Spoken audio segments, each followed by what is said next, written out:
There are some circumstances when the district and the parent will agree that a reevaluation of a child is unnecessary. This agreement could be appropriate if the child's continued eligibility for special education services is not in question and the child is making expected progress as a result of the special education services. It is not permissible for a district to automatically determine that a reevaluation are unnecessary for children identified with particular disabilities. This decision should be based on the individual needs of the specific child. Before making a final decision, the parent and the district should fully discuss the advantages and disadvantages of not conducting a reevaluation and the effects the decision could have on the child's educational progress. So to dig in this a little bit further, we pulled in some helpful text from the U.S. Department of Education that really explains this process.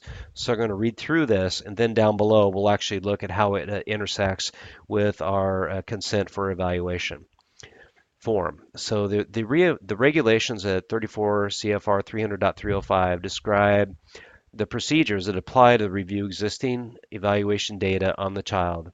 Under this regulation, the IEP team and other qualified personnel, as appropriate, must review existing evaluation data on the child. So understand this, it says must review existing information. This is not an option. You have to review the information at this stage. Continuing on, including evaluation and information provided by the child's parents, current classroom-based local and state assessments, classroom-based observations, and observations by teachers and related service providers. On the basis of that review and input from the child's parent, the group must identify what additional data, if any, are needed to determine whether the child is a child with a disability and the educational needs of the child, the present level of academic achievement, and related developmental needs of the child, whether the child needs special education and related services. If the IEP team and other qualified personnel determine based on the review existing data that those data are sufficient to determine whether the child is a child with a disability and the child's educational needs and no additional data are needed, the determination of whether the child qualifies as a child with a disability within the meaning of 34 CFR 300.8 could be made without conducting further assessments of the child. All right, so now let's go to our form and see what this looks like. How do we get there through our IEP team process and our required forms? So this is the prior notice about evaluation and consent for evaluation. So what the option we're really talking about here is circled in red by the red line.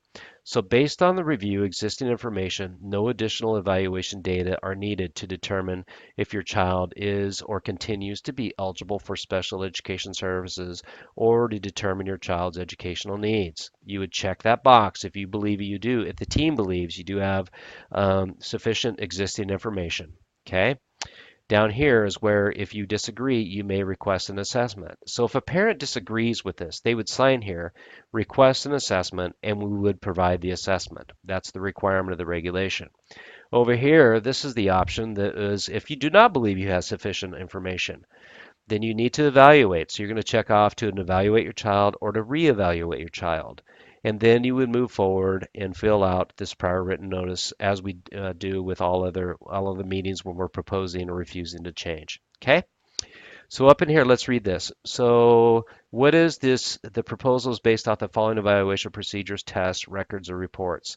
So the IEP team, again, we just went over this, but I inserted it here as well. The IEP team and other qualified professionals, as appropriate, must review existing evaluation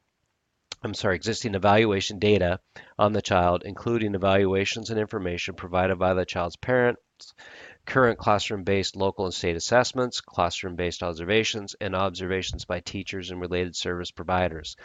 Provide a summary of this data right here. Okay, so this is how you would move forward. You should have, through good case management, sufficient data in here to make a decision one way or the other. You do need, you have enough data that you do not need to conduct an evaluation.